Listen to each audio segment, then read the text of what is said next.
Pawcast. I'm your host, Dr. Roberta Westbrook, and you're here with us at the Campus for All Animals, the Houston SPCA. We are so happy to have you with us every week here to talk about topics to help you keep your pets safe and happy. Today, we want to give you some tips for the holidays. The holiday season is always a wonderful time, and we want to make sure that our pets stay healthy and safe during this time. So if you have questions about how to puppy and kitten proof your home during this holiday season, please feel free to ask us, and hopefully I can help you today. In the meantime, I want to introduce you to our pet of the week this week. Our pet of the week is Lola. Lola is a female. She's spayed. She's gorgeous and is looking for her new family. So we encourage you to come on down and meet Lola, who loves to greet people. She's very social. Just a beautiful, beautiful cat, would make a wonderful family pet. We want you to come meet Lola and pets that we have available for adoption here in our adoption center every day from 11 a.m. to 6 p.m. No appointment necessary. We just want you to come on down and spend time with us. So thank you so much for everything. Now, let's talk about holiday season and things that we need to do to keep our pets safe. So what questions do you have? All right. So are Christmas trees poisonous or dangerous to our pets? That's a great question. You know, a big part of celebrating the holiday season and the Christmas season is having a Christmas tree in your home, much like we see here in our lobby. It's beautifully decorated, and we want to make sure that all those decorations stay safe. So a couple of things about the tree itself. You know, oftentimes when we're using live trees, the needles can fall off. They are all over the floor, sometimes all over the furniture, and they can actually be hazards for your pets if they begin to chew on those needles, on those pine needles, or ingest them. And so we want to make sure that if you're getting a live tree, it may be good to get a tree like a Douglas fir or a tree that has very pliable branches and limbs, because they're less likely to become a hazard for ingestion. Another thing about the tree, if it's a live tree, is you want to make sure that you're keeping a skirt around the tree that prevents your pets from drinking the water in the bowl around the bottom of the tree. And that's because the water may contain chemicals or sugar or nutrients for the tree that may be harmful for our pets. So make sure that you're keeping the bottom of the tree skirted and protected from your pets.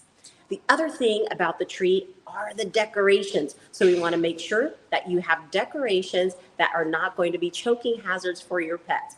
One example of this is tinsel. So if you can avoid tinsel, particularly if you have cats, that would be a great thing.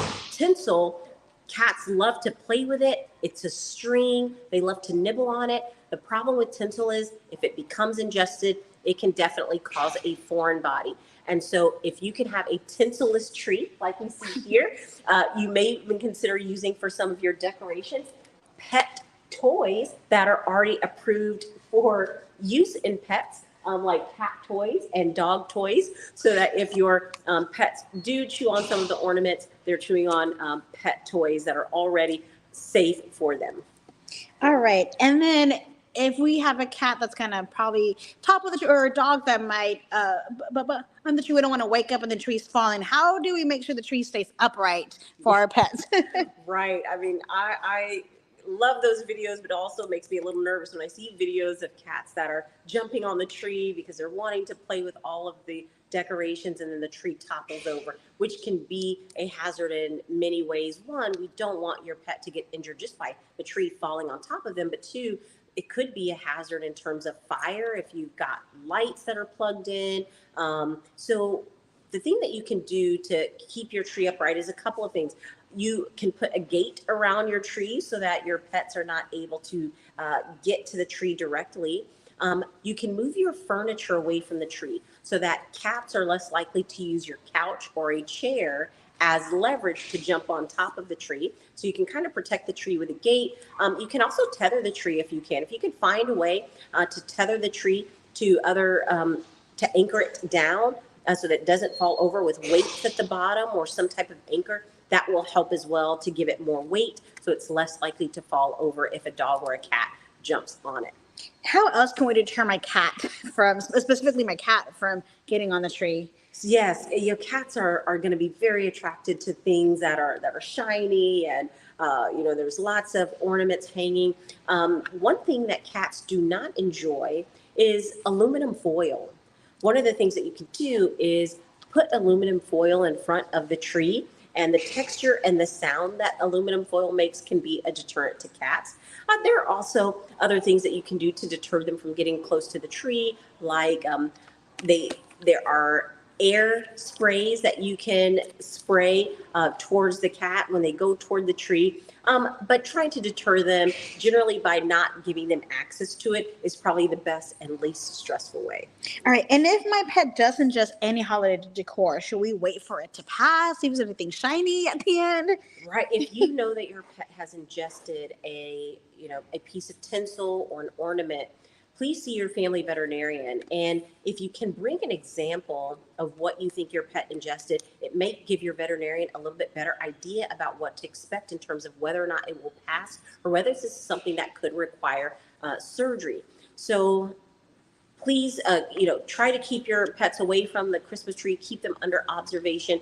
But if they do wind up ingesting an ornament or something from the tree, contact your family veterinarian, give them detail about what your pet ingested, and they can give you the next best steps. All right. And then how do we make sure the tree is safe for cords, the electric cords around it? We were able to do a great job to make sure that the cords were safe around the tree. What about, in our home? Yes, you want to make sure that your cords are wrapped tight, that, if you're going to have cords that are going to be across the floor, you can always use cord covers to protect them so that they're not tripping hazards. You can use Velcro to wrap the cords tight so that they're not loose and we aren't tripping over them or your pets are not chewing on them, because we don't want pets to chew on those cords. Those cords can become electrocution hazards. And so protecting them, keeping them out of the way of your pets is going to be the best thing to keep them safe. And what seasonal plants are dangerous to keep around my pets? A very popular Christmas time plant is the poinsettia, and another one is mistletoe. Both poinsettias and mistletoes can be toxic to your pets. So please, if you're having these in your home, keep them out of the reach of your pets. Now, if you have a cat, it may be difficult because cats may jump onto your counter. So I would keep poinsettias and mistletoe out of your home if you have cats. And this includes even things like lilies as well.